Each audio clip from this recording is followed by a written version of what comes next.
खुदा बाप, बेटे और रूहुल कुदुस के नाम में आमीन। हमारे लिए आज की तलावत इर्मिया नबी की किताब 18वां बाब पहली ता छठी आयत तक।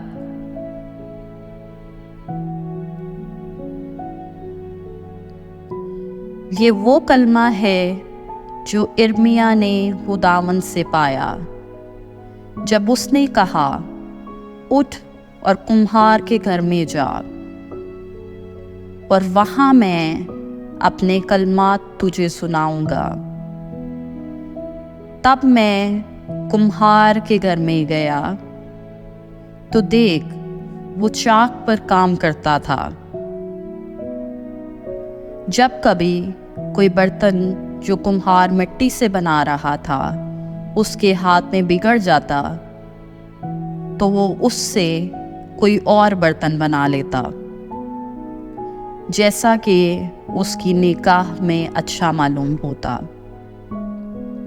तब खुदावंद ने मुझसे कलाम किया और कहा, ए इस्राएल के घराने, यूं खुदावंद का फरमान है, क्या मेरा इख्तियार नहीं कि इस कुम्हार की मानिद तुम्हारे साथ सलूक करूं?